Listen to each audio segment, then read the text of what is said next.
Hello, everybody. Today I'm joined by Mike Hutchinson from Planet Smasher Games. You may know him as the man responsible for the fiendishly fun Gaslands game, which came out a few years ago from Osprey and then even got a refueled edition more recently. And everybody was buying up every toy car they could find within a 100-mile radius, stopping children across the world from playing with cars. But he is back with a new game, and this time he's taking to the stars. So, Mike, it's a pleasure to have you on the show. Thank you very much. It's a pleasure to be here. I think the first thing we need to cover is who are you and where did you come from? Because you just seem to literally explode on the scene. It's not like people have been talking about that Mike Hutchinson. He's been working in the industry for years and he's just about to release a game. It was all of a sudden this sort of stealth hit appeared with Gaslands and it just blew up.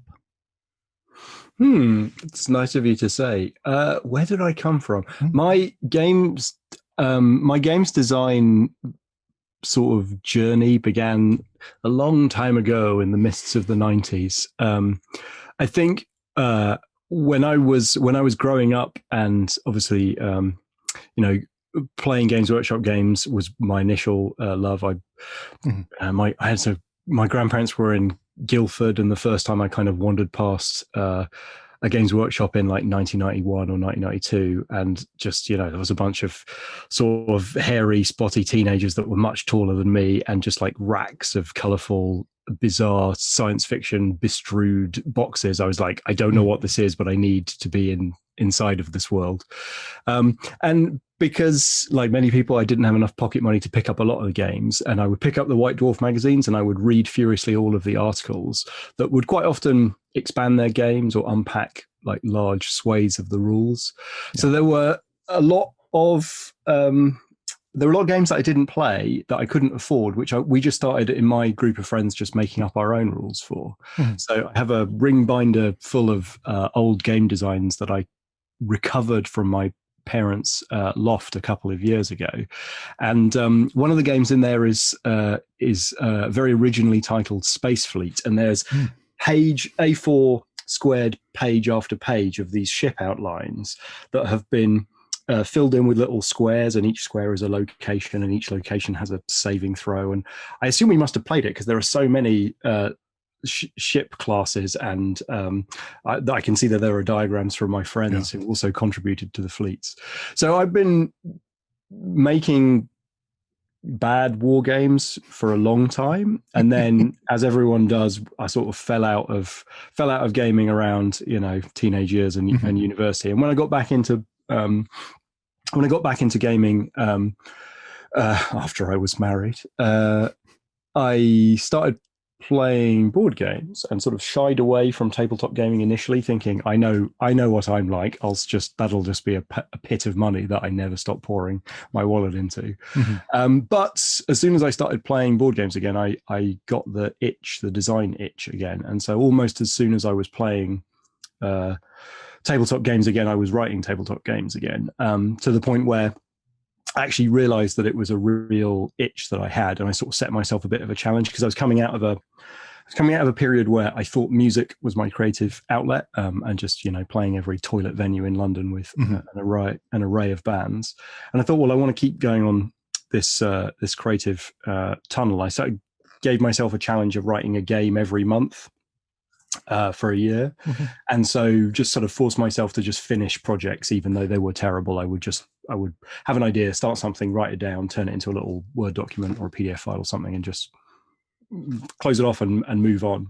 And so by the time I got into wargaming seriously again and found a group nearby in Canterbury where I live, we started playing every weekend and playing these big multiplayer games. And something that really motivated me was a confluence of realizing after playing like the sort of 50th sort of 6-player aside 10,000 point Warhammer battle, how I really wished I was playing with this group of people with these miniatures, but just a different rule set, because it just didn't work for that scale of game or that kind of size of engagement.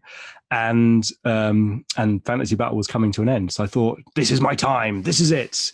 And I started writing a game called Hobgoblin, which you can still download from Planet Smasher Games, which was my sort of attempt to create something that I loved, which was a rank and file sort of mass battle game in a way that I felt was going to work for me, and ultimately was extremely influenced by Advanced Wars from the Game Boy Advanced. I don't know if you're familiar with that. And so I started shopping it around because I thought, well, heck, I think I've got something good here. I'm going to start shopping it around. And I got a bunch of rejections. The most interesting one was from Offspray, because they, unbeknownst to me, already had Dragons Rampant about to come out. And Hobgoblin and Dragons Rampant are just a hop and a skip away from each other. So there was no need for both of those in Offspray's lineup. But Phil Smith, who runs the games squad there, was good enough to give me a polite email response saying no. And I kind of reached out and said, well, is there anything that you're specifically looking for? And he said, no, we don't really like to shove people in the direction of things.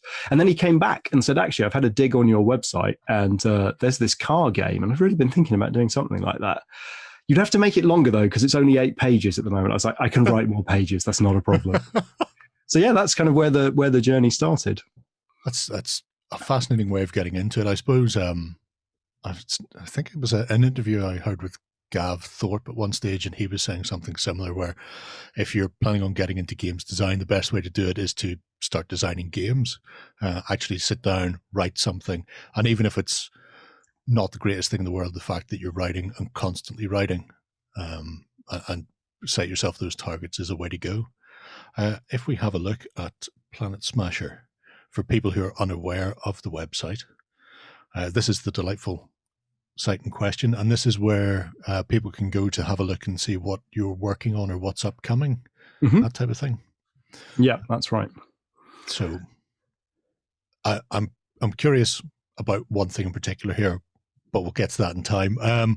But if you are interested, obviously Gaslands is there, and for all your, could be post-apocalyptic, could be current. It's entirely up to you how you choose to destroy your cars. But we have that. We also have A Billion Suns, which we will be talking about in detail shortly.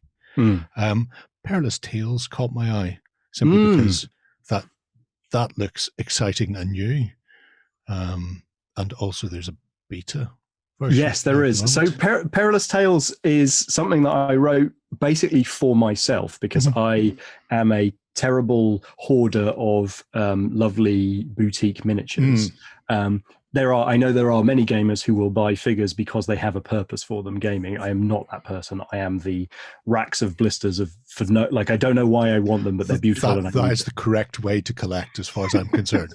Good. Okay, we're on the same page. So I ended up with a ton of monsters and Cthulhuid gubbins and various pulp miniatures. And so Perilous Tales was something that I wrote for myself on a 2 foot by 2 foot board to play solo games where I could bring a small number of gorgeous miniatures that were heroes and a small number of gorgeous miniatures that were enemies, and play out a kind of tense solitaire game with them. And as lockdown began last year, I remembered, oh yeah, I've got this thing that I really like, which is available for free download. I sort of spanned that out on Twitter just as a sort of by the by, if you are bored, like, here's a thing I can do to help, which is a lovely miniatures game that's solitaire. And Ash Barker, Guerrilla Miniature Games, picked it up and was like, ooh, there's something here, and did a let's play in a couple of episodes because he kind of really got into it. And so suddenly the game kind of got a bunch of attention, and the Facebook group exploded, and suddenly people were interested in it. And so Perilous Tales is in beta, and it will probably be in beta for another year or so. I have some half-baked Kickstarter ideas for how to turn it into a lovely physical product, because it needs a couple of little tokens and stuff. It has it has a nice fog of war mechanic, which allows you to sort of unfold a horror story on the tabletop. I'm really proud of it, and I think it's delightful. And the things that I have planned for the final full rulebook, I'm also really excited about. But it emerges from, one, my collection of random horror and pulp miniatures, and two, my deep, abiding love for Hammer horror and all things Universal. Fantastic. I will be downloading that myself because I don't know how this one slipped by me because I'm a subscriber to Ash's website as well. So that one snuck past me, and I just had to draw people's attentions to the fact that it's a solo game or solo co-op game. It is a solo co-op game, so you can play it with a couple people. I've actually almost exclusively played it solo. Yeah. So it's a fab, quick to set up, quick to tear down, and gives you an excuse to paint sort of 5 heroes or 5 new monsters for each Monster of the Week episode, which is always fantastic. If people are interested in other bits and pieces for your war games, you're also a contributor to Blaster. Again, people who've seen us talk to Joe McCulloch and Ash Barker will know about Blaster already, but it is a publication from games designers that allows you to sort of officially or unofficially update your work on a semi-regular basis, I suppose. And yeah, I mean, we were all of us were already publishing expansions and little bits and bobs, and really Joe McCulloch was sort of the mastermind behind it. It was like, hey, we're all doing this interesting work and we're putting this stuff out. What if we combined our powers and allowed it to amplify each other's stuff and give players of each of our games the opportunity to discover the awesome stuff that's going on elsewhere. So yeah, that's how that kind of games anthology emerged. And, you know, we really want to use it as an opportunity to challenge each other and sort of like, it's an opportunity to impress some peers of yours. And, you know, honestly, it's like having a sort of indie games design support group in some regards. It's fantastic. The things I've seen out of it so far have been fascinating, especially because you may not have a ton of material for a supplement, but you could have 1 or 2 really fantastic add-ons or scenarios or something that just changes how the game plays, and being able to put them as an article into Blaster and sort of had them, you know, collectible like that is an excellent way of doing it, rather than people having to hold on for a year or 2 years or until actually producing a supplement is a viable thing. Because, you know, if people have just bought a game, the last thing they want to do is put out a new supplement and then go, oh, well, I've got to get this. But these little addendums and articles, I think, are a fantastic thing. And I really love, like you say, that sort of indie collective support group that you have going on, because it does shine a light across some terrific games.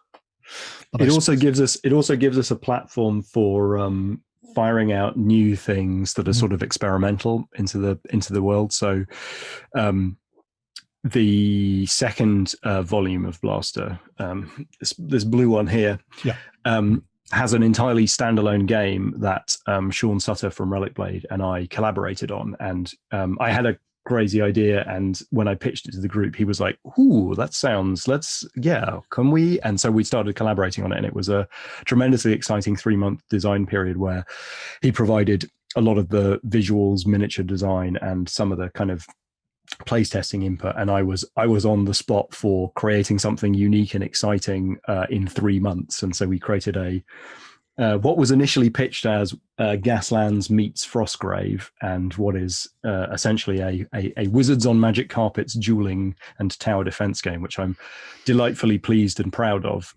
But it doesn't need to, right now, it doesn't need to live its own life. It's available as a complete to play experience, just as one of the things that you get in Volume 2 of Blaster. And there's more like that coming up in the subsequent volumes. Superb. Definitely worth having a look. So if anybody's interested, check out Blaster and check out Planet Smasher Games website, just to keep an eye on the sort of things that Mike is working on. But the reason everybody's here is to hear about A Billion Suns. So this is an unusual take, or maybe it's not that unusual these days, on our future, in that you've got massive fleets in space, but they are corporate driven. These aren't nations going into space and pounding it out, or interplanetary sort of nonsense going on where Mars is attempting to separate from Earth. This is the important things. This is Nestle attempting to wrest all of the water in the universe from everybody else, or Coca-Cola. That's right. Yeah. That in and of itself, I think, is a terrifically accurate idea of where we're going these days. But do you want to give people the sort of the cliff notes for what A Billion Suns is, as far as a sort of a game goes, and then we'll get into the nitty gritty. Yeah, sure. So, A Billion Suns is a Osprey war game blue book. So it's a slim little pamphlet of a game, but you will find tons shoved in there. And what it is a spaceship combat miniatures game. So it's a fleet level game, and it attempts to cram as much science fiction-y goodness and be a very, very uniquely science fiction-y game on the tabletop. Because it's an Osprey Blue Book, it's miniature agnostic, so you can bring any spaceships from any manufacturer you like, and in fact mount it on any base you like. It cares not how you have based your miniatures.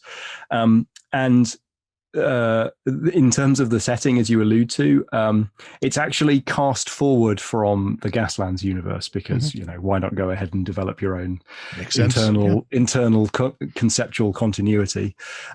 So what we find in A Billion Suns, and of course being an Osprey Blue Book, there's like 200 words of background, and the rest I had to scatter through the captions of the photographs. But what you find is a humanity that has sort of cast itself forward from the sort of corporate battleground of Mars rather than from old Earth. And so this is a humanity that sort of recognizes Mars as the cradle of interstellar humanity, and Earth as a sort of proto footnote. But it's an ever expanding sort of conquest of the galaxy, but more in like a gold rush kind of a way. So there's an economy of little sort of prospectors and independent traders trying to discover new resources, new systems, new places to be exploited, and then stake a claim and kind of get that back to the great register of all sort of human systems, so that they can then pitch that to a much bigger corporation, so they can find some as yet undiscovered system and sell it to some terraforming corporation, which can then terraform the planet and sell it to some exoplanet habitation company, and so on and so forth. And so the game is sort of obsessed with this idea of as the lead developer Glenn put it, the only thing colder than the vacuum of space is the amorality of your corporations. It's harsh but fair, I feel, in many respects. And I'm just tremendously amused by it. Like it amused me in Gaslands to make it. Gaslands was ultimately at its core, it was like a racing game. So sponsorship of Formula One racing and NASCAR racing is like, it's a thing. And so it was fun to riff off of that in a science fiction-y way. And the same is true here. Like it's fun to cast forward a vision of the future, which is not evil empires and noble rebels, and it's not a vast array of peculiar alien races, but it is just those problems that we have right now blown up to hilarious levels, amplified and moved. I think one of the things that caught me initially when I looked at the playtest rules was you're not developing a fleet. I think this is something that people need to learn right off the bat, because I've seen a few people, when I've been talking about it on our Weekender show and that sort of thing, I've seen comments underneath going, oh, this sounds interesting. What do I need for a fleet? And the short answer is, because nobody starts with a fleet. You don't build a list. You don't build a killer list and go, here are my ships that I'm going to bring and I'm going to do this. You start by generating the contract system, and then you're going, okay, well, we've got to recover these satellites. We may have to mine this moon on another table, and the multi-table thing is also fantastic. And then we have to do something else. We may have to do some salvage mission, and these are going to be worth 6 million credits or whatever it is. What ships can I afford to put on the table to do these things where I'm not going to break my budget? Because it's a cost benefit analysis. You're forcing people to do accounting in space, which in many respects is evil, but it's also fantastic, because you don't know what you're going to be using, and because it's agnostic, you can go, okay, well, I have bought these 6 or 7 ships, and I've got maybe 2 or 3 of each, or whatever it happens to be, and you go, okay, well, so maybe for this game, I'm going to use these as my frigates, or these as my fighters or corvettes. So you don't need to worry about the minutia of this ship is this ship. What you do instead is go, I've got this set of resources in front of me, and how you spend that to get the ships to do the mission is entirely up to you. And that almost broke my brain the first time I read it, having spent 30 years being not narrowly constricted, because if I was playing a historic war game, you would often have the order of battle, so you would know who was there. And if you're playing a more competitive war game, you have a point system, so you're nearly always matching up to people. But just being told you don't have any of these, you have free reign, is terrifically liberating, and at the same time terrifying, I think, to some people. So where do I mean, do you even know where that came from now, or was this many iterations brought you here, where you maybe started with a points value and then eventually just went, points won't work with this game? No, I mean, so things do have points values, like ships do have points values, but there was sort of two central ideas, I guess, that from which this wasn't necessarily the natural and only conclusion, but it's where it grew from.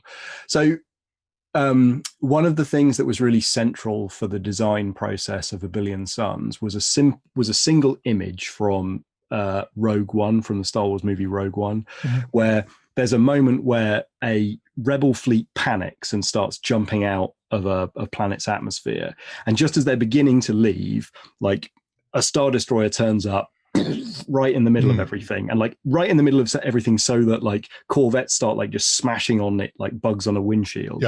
And that image is impossible to achieve with almost any other pre-existing war game. Like, that is not a scenario that war games permit, because you have deployment zones, because you have first turn movement, because you have it's not a thing that happens. And so that was really intriguing to me. Like, that was the central thing. It's like, if the game can allow this to happen, then it is doing the thing that I want it to do. And the other thing was a sort of, one of those highfalutin game design ideas where you're like, what if points that you spend on armies and the victory points that you need to win are the same resource? And that idea had just caught me. And it's not that unique, and actually it's not even that clever, because the way that you talk about a tournament war game is quite often, did this unit make its points back? Like, broadly speaking, you start with, you've given the opponent player 2,000 victory points, and you have to claw them back off them, and sort of, if you think about it in that way. So these two ideas combined into this idea of, what if the battlefield is empty when you start, and the situation is very fluid, and you are a general, an admiral sitting in a war room somewhere, many light years away, and you've got some instantaneous communication, and you say, okay, well, this battle needs this, and you requisition some ships and you bring them in, and then as the situation changes, you go, oh no, we need some more reinforcements, bring these guys in. And on the tabletop, that ended up creating just a really new feeling experience, where you don't have any preset fleet lists, and that itself is kind of intriguing, because it means that there's a couple of downsides to that, but one of the big upsides to that is that when you turn up to a game of Billion Suns, you're basically playing the other player. You can't net list in any way. There's no way of correctly selecting ships for the task, because it really depends on what the other person does. Like, at the beginning of each turn, there's a jump phase. There's no deployment step in the setup. There's a jump phase at the beginning of every turn, and if I put down a big ship, that asks you a question. Do you put another big ship down to take it down? Do you put down a sort of chess piece that can take it out? Like, if you put a carrier down, I can maybe put a monitor down. A monitor is like just a big gun mounted on a fragile frame, which, okay, now I've put a monitor down. Well, I can easily take that out with some fighters also, or a gunship. So maybe I'll put some gunships down. Okay, well, if you're going to do that, I'm going to bring in something that can provide some shield cover for my monitor. And so the tactical situation escalates because you haven't pre-selected your list, and each of the ship classes that you can select from has quite a different tactical role. So the intention is to provide a much more fluid set of questions and puzzles on the table. It certainly does that. And when you combine that with the use of jump gates and multiple tables, it adds a whole other thing, because even when you have your fleet deployed, for want of a better word, in an area to complete a contract, you may well end up having to take chunks of that and reinforce another area. Now, we keep saying multiple tables, or I keep saying it. It doesn't have to be multiple tables. It could be one table that's separated off into several different sort of sections. But that idea where you have essentially a strategic phase of a game in the turn, and then afterwards you have the tactical phase of what's actually the ships are doing maneuver wise and combat wise and resource wise, is a great combination, because you have to be thinking ahead, and you also have to always be keeping your eye on the prize, because you can infinitely reinforce in this game. If things are off table and you want to requisition them back on, go ahead, but it's costing you those credits, those points. So at the end of the day, you could blow your corporation's entire annual budget trying to pull in two crummy satellites that have been bouncing around in space for a couple of decades, and heads will roll for that one. That's right. So it's that I think is just a joy to behold, that strategic and tactical blend. That's actually one of the things that makes me slightly nervous about the game's launch. So because so you start with no credits, and the first turn you basically always go into deficit. You start spending credits to put ships down, and so you're in the red. And as you complete the contracts, the missions that the table has been set up with, then you start to earn those credits back and hopefully make it back into the black, and certainly make the most credits out of everyone. But there's a new social contract that people are going to have to figure out there, which is if you are able to buy as many ships as you want, then somebody will at some point just buy a tremendous number of ships, so many that there's no way that they can win the game. They've now just sunk themselves into a debt hole that the game is not going to permit them to get out of. And they can do that. Like, I haven't designed a rule that says you can't do that. And so there's a social contract that says what you've done there is lose the game horribly, and you've thrown it away. So like, it was your own fault. But I worry that there's a moment that people are going to go through where they realize that they can be a fool about it and sort of ruin the game experience for their opponent. But it's like, not to do that, because you can do that in any war game. You can play like a fool and ruin the game experience. The sort of social contract can be broken, and you can spoil any game. But because this game is new and it does some weird things, I think, there's the possibility that people just push the Jenga tower over to see what it does, and that perhaps spoils the initial experience for somebody else. So it's something I worry about. Somebody rocks up with nothing but dreadnoughts in the first game, and technically they've won, but they've really lost. But nobody has. Yeah, I mean, they can destroy everything, but that's another really interesting thing about this sort of natural escalation in the tactical situation is if you do. If there's, if we're in a situation where there's like 70 points on the table, 70 credits on the table, and you put down something big and chunky, and you put it down, and you're like, right, I'm going to own this space. If anybody comes near here, I'm going to absolutely wreck that thing. Then I've actually got an interesting decision, which is I can deploy significantly less, earn a bit of money, and then run off laughing with the highest number of positive credits, because you spent yourself into a hole so deep that it's going to be a struggle for you to get out. Now, of course, I have to pitch that right, because if I just sort of come in, steal one satellite and leave, I've left a lot of points on the table. So there's a balancing act there. But it's interesting because if you bet heavy, I can meet you there, or I can tremendously under bet you and sort of try and sneak off with the win that way. But that's a real edgy place to be, because obviously you've got all the firepower, you've got all the activation control, and but it's it's an interesting puzzle. Well, like you said, it asks questions, and I can imagine a few people will in initial games try the I can bring everything so I will technique just to see, but I imagine most people when they're coming into this, because it doesn't have that feel of a competition based style of system, that they'll be coming at it from a different point of view anyway. And then the the idea behind it, the corporations warring in space, the fact that it does come down to the bottom dollar or bottom cred. I think that should prove interesting in and of itself. Out of interest, what makes you say that it doesn't feel like it's got a competition angle? I'm so used to, and it is the sort of the net list type of thing where people look at it and go, you're not playing a scenario. Now, I do play a lot of Kings of War, which is scenario heavy, but normally in a harshly competitive competition style game, you're attempting to play your opponent and his list, and in a lot of those cases, you don't mind the Pyrrhic victories. You don't mind the fact that maybe you've tabled him, but you've not got much left to walk off with. Whereas this, even though it has, it obviously has scoring points, it has victory points, it feels more narrative driven to me, which just may be the way I perceive it because of the space battle sort of thing, where it's not a Battlefleet Gothic style of game or even Babylon 5 Wars where you've got these two armies are going to go and duke it out and the winner is the one left standing.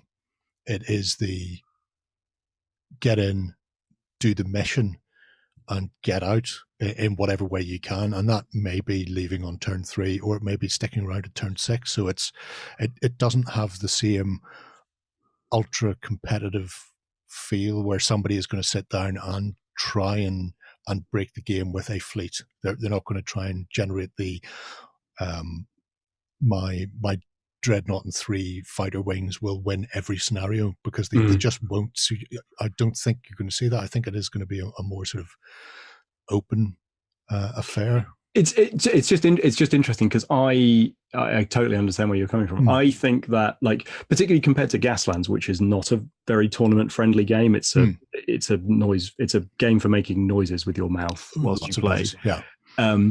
But actually, I feel like Billion Suns it's quite crunchy and tight in many regards, and actually, I think you could play it at quite a competitive level. It's just that it wouldn't present exactly the same competition challenge. It wouldn't be about playing the opponent and their list. It would be about just playing the opponent.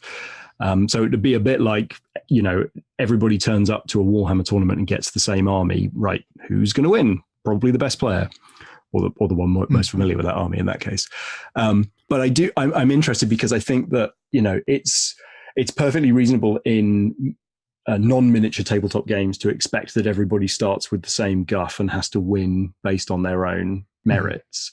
And so I think, like, I don't know if A Billion Suns will develop a tournament scene. I will certainly try what I can to kind of get that going post-COVID. But I think that if a tournament scene emerges, it will ultimately have a slightly different feel. But I think that could be interesting. It's funny because I never envisage it as a tournament game. Like, say that it could certainly play that way.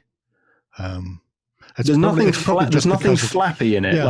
I'm happy to admit that there are some things in Gaslands which are a bit flappy, but that is because it's doing a different thing. But this is actually pretty sharp. Well, in game mechanics terms, then, because it has a handful of polyhedral dice, except the caltrops. You're not a fan of the D4. The D4, what is that thing? Like, when you roll it, it doesn't so much roll as just insult you with its existence. I hate that dice.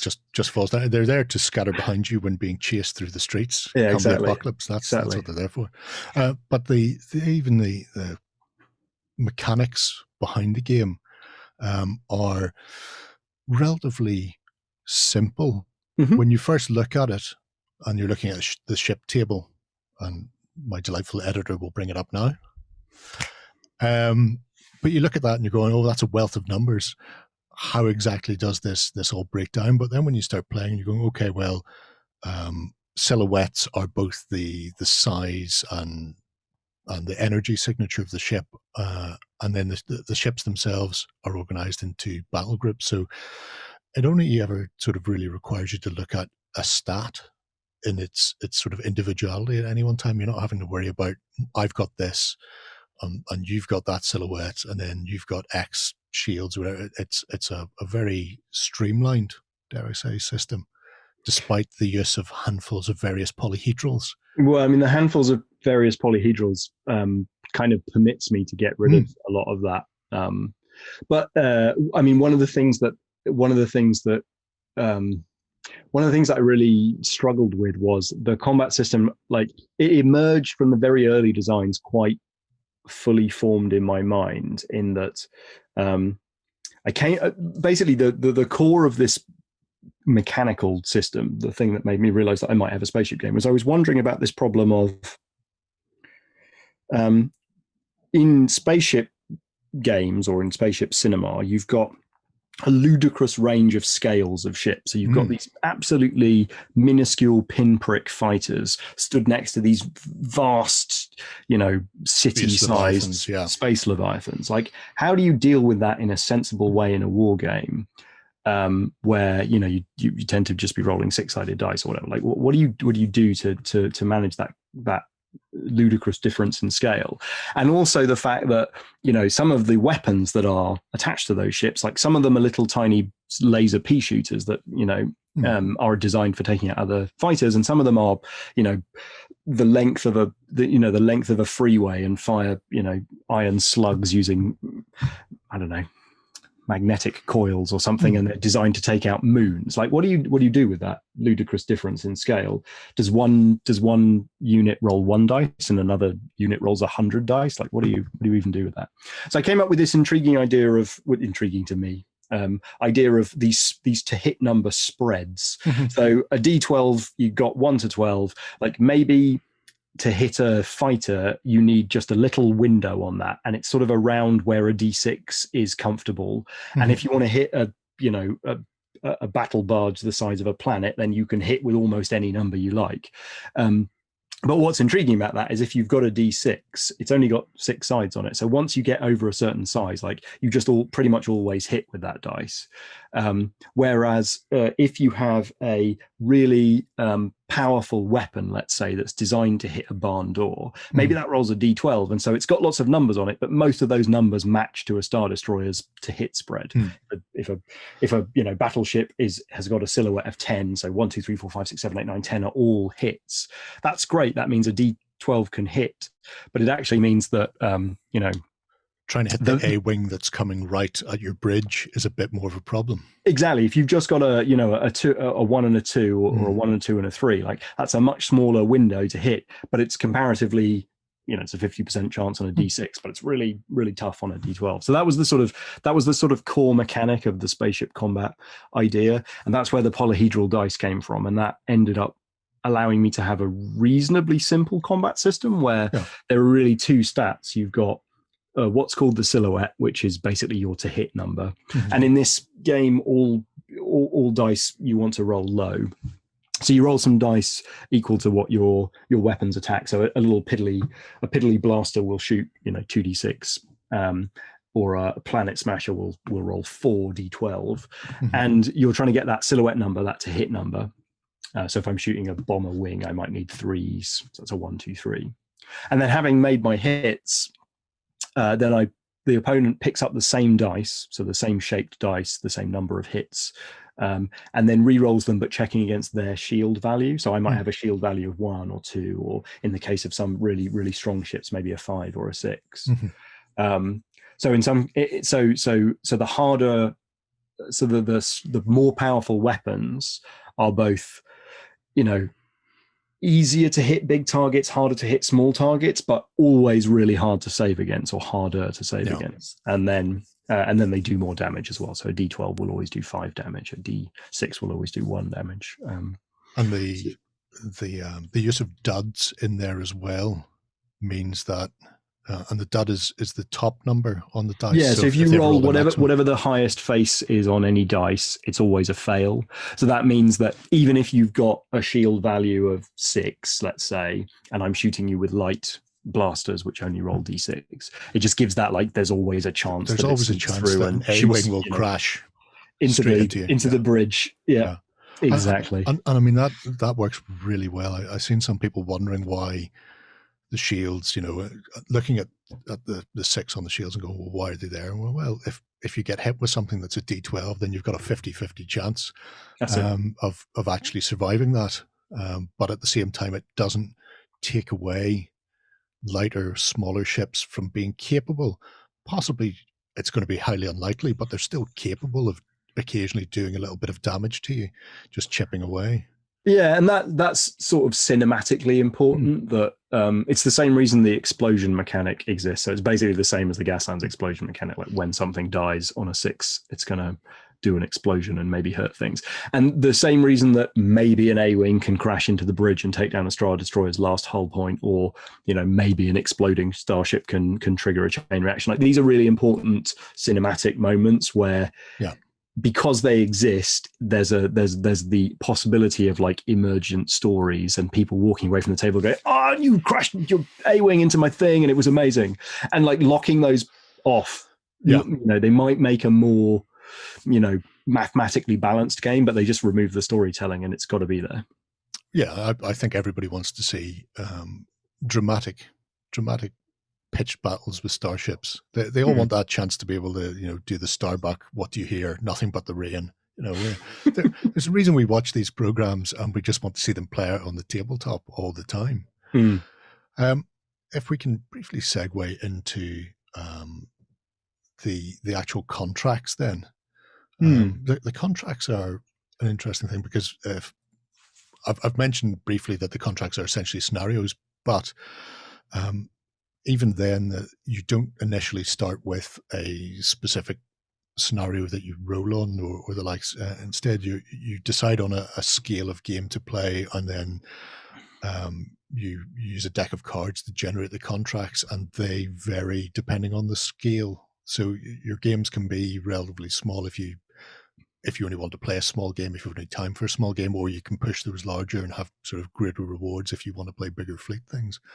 But the contracts are relatively, I'm not going to say niche. There's a relatively short list. It's a set of 10 per suit in the card deck, so 40 contracts to start with. But you have already started expanding on that.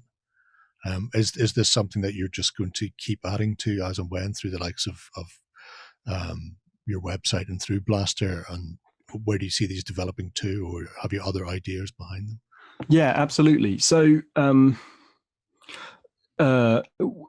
zooming out a little bit, like there are two elements of any games design, and one of them you wouldn't imagine being as impactful as it is. And one is like, can I make a beautiful kind of on the table mechanical experience where movement works and combat works and shooting works and whatever, like all of that stuff is glorious. And what I've realized over the last few designs is that even when you make that wonderful, if you get the objectives wrong, if you get the scenario wrong, if like what it is you do to win, if you get the victory conditions wrong, the most beautiful mechanical system can just fall apart and just be completely tedious or completely nonsensical or completely counterintuitive. And so getting the victory conditions right turns out to be, I don't know, at least like 40% of the job of designing a really exciting game. And I was really inspired. I have been really inspired for many years by Malifaux. I think it's a beautiful system that like pushed the technology of miniature games design forward in lots of ways. One of the things that I really love and took from that game for this is at the beginning of a game of Malifaux, particularly the competitive Malifaux, you generate a scheme, which is your main sort of objective set, and then you generate a couple of what's the other one called? Can't remember right now. Couple of other submissions, a bit like an Infinities kind of submissions as well. And I really wanted to, at least with the initial contract set that's in the rule book, create a similar situation where by flipping out a couple of these submissions, you end up creating a narrative on the table. So you flip out 3 contracts, and basically the planetary AI for this system has sort of thrown up a couple of jobs on the local job board, and you're basically asked to complete these tasks, and these are the ones that you've then got to deploy different objectives. So it defines the space that you're going to play on. It can, in the case of, for example, the InfoWar contract you've got up there, that can actually say, oh, add 1 table. Okay, so I now am playing across 2 tables.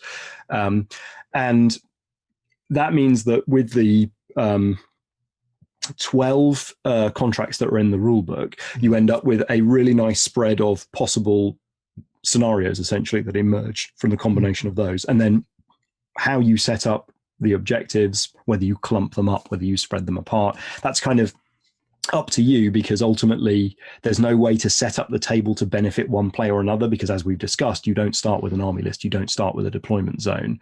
So if one person who's responsible for setting up the train sort of sets it up in a way that is beneficiary to them, then their opponent will just put their first jump point in the place that's obviously best. It's a bit like setting up a game of Settlers of Catan or something. Yeah. And what's nice is that the core systems contract set, as it is called, is what I present in the book. And that one is intended to be all the kind of industrial corporate shenanigans that goes on in the main inhabited areas of the kind of human sphere in A Billion Suns. And what it gives me is latitude to go ahead and create new sets of contracts later. So right now I'm working on a contract set called Warzone, which attempts to pull the game out into a more mass battle sort of, toe-to-toe duke it out game. And another contract set that I have in draft is called the Fringe contracts, which is more of like a, Han Solo space pirates dashing around on the edges of known space where everything's a little bit more criminal and toe-to-toe. And so I intend to continue to release different things. And so there won't be scenarios for this game, but there will be the opportunity to create different play modes through different sets of contracts, which have a different kind of overarching flavor or constraints within them. And the other thing that I'm doing is I've released a solo play PDF. So obviously releasing a new war game in a time of cholera is a little bit tough. But the game itself kind of has quite a lot of ideas that are almost like a real-time strategy video game inspiration. And so I'd always intended to create a sort of story mode single-player campaign for people to play through. There was absolutely no space for it in the core book, but it was always something that I planned to do. And so, coming back, getting the game back on the table over the last few months in preparation for launch, I realized I was playing by myself and I really wanted a solo play mode that really described the game and allowed me to play A Billion Suns, not like a weird version of A Billion Suns, but just the game against an automated opponent. And so that's available to download for free from A Billion Suns. And actually coming up soon in Miniature War Game, War Games Illustrated is going to be a set of 3 linked narrative scenarios, which take some of the contracts from the rule book and introduce a couple of other contracts and allow you to play out a story against the kind of solo mode. So I plan probably to do, if lockdown continues, much more to release more of those sort of narrative story mode, sort of real-time strategy style play modes as well, because I think the game is really satisfying because of the questions that it asks. The game can come and grab objectives from you and frustrate your deployment of units in a way that's still an interesting solo wargaming experience, which is what we all want to see, I think. Well, certainly anybody who plays solo, the problem that you often run into with some games is they never expect the game to be played solo, and if they do it, it's an afterthought, and when you do play it, it doesn't play like the same game that you would play with another human opponent. So actually getting a form of AI to run the game and still have that same feel that you were aiming for with A Billion Suns is excellent. It's partly, I think it's a lot to do with the fact that the original inspiration is so embedded in computer games. But I mean, I have been desperately trying to find a solo mode for Gaslands, which I am delighted by and want to continue to replay. And the reason that there isn't a downloadable solo Gaslands module on my website is that I just can't find one that generates the same level of chaotic joy that Gaslands is supposed to create, but I just do it with myself. And I've tried a bunch of different things, and there's different inspirations. I've tried sort of, what happens if you're chasing a robot truck around a racetrack? What happens if you're essentially doing sort of Grand Theft Auto around a kind of semi-automated town and completing missions? Like, I've got loads of good ideas, but I just can't make them as fun as actually just playing Gaslands with friends. I think Gaslands really thrives on crashing into Clive Kelly as often as I can. who's the gentleman who introduced me to Gaslands before. I mean, there's already a solo mode for Gaslands, and it's called sticking flamethrowers on Hot Wheels cars. that is a very so that seems to be keeping people yeah. busy in the community. Yeah, but the abillionsons.space is the place where people should go if they're looking to get more information on it, along with the Facebook group. But also all of the downloads are in there as well. And like Gaslands has the Friends of Gaslands, you'll also have a Interstellar Merchants. Is that it? They're officially unofficial, unofficially official, whatever. They're sort of like, the deal is the same with the Friends of Gaslands. Yeah. We don't have any paperwork, so there's no official licensing arrangement, but we cool. And I mean, anybody who takes a run through these will see some fantastic ships from years gone by right up to modern day STLs, and just the broad scope of stuff that you can put on the tabletop for this is just insane, including things like the 2D papercraft stuff and STLs and 3D prints. So definitely abillionsons.space. People need to get themselves on there, and definitely get on the Facebook group, which is incredibly active as well. Mm-hmm. And there's an awful lot of feedback on it, going back and forth from people who've been in from the sort of early days, helping out new players, and as well as yourself. So sometimes I notice people have already answered queries and questions before you even get a chance to get home from work, which is what you want in a community, I feel. Yeah, absolutely. I mean, I feel that one of the strengths of Gaslands from a game perspective was that I had, maybe 350 people kick it in its tires before it ever got released. And then, obviously the Gaslands Refuel book was there was another 1,000 people pouring their interest and love into it. And so it was really important for A Billion Suns to get a similar beta testing community around it. And when last year some production issues slowed the game's release down by what I thought was going to be a few months and ended up being a year, I reopened it for a sort of gamma play testing, which allowed me to find those last typos and also genuinely get the rulebook into a few more people's hands that can then act as ambassadors and enthusiastic pundits for the game. And so I do think that having that playtesting community is number one, it's great for the game because it gets tighter and people find all those things that you were going to find on release day anyway. And number two, you end up with a bunch of people who can speak authoritatively and enthusiastically about the game. And that is, I can't be everywhere. No, well, that is the unfortunate issue. You can't be everywhere. No, as an indie designer, I'm already busy writing the website, writing the blog posts, doing the miniature photography, writing the expansions. Yeah, writing the theme tune. Well, it's been a pleasure talking to you, Mike. Is there anything else you want to tell the folks apart from get out there and get some spaceships and start playing? No, I mean, get out and order that rulebook. Go and download this. If you are sadly locked down as I currently am, go and download the solo play rules as soon as you've got the rulebook. And get into the Facebook group and show us what miniatures you've been collecting and playing the game with. I have absolutely no doubt this will not be the last time I speak to you. And it certainly won't be the last time people on this channel hear about A Billion Suns, because I've been banging on about it for a few weeks now anyway. So folks, if you've any questions for Mike, if there's anything you want to know about A Billion Suns, drop them below and I will do my best to get them answered. Until then, we're going to move on. Bye-bye. Go ahead and check out our other content on screen now. And while you're at it, why not hit subscribe and remember to ding our dong. Go on, you know you want to click it. Go on.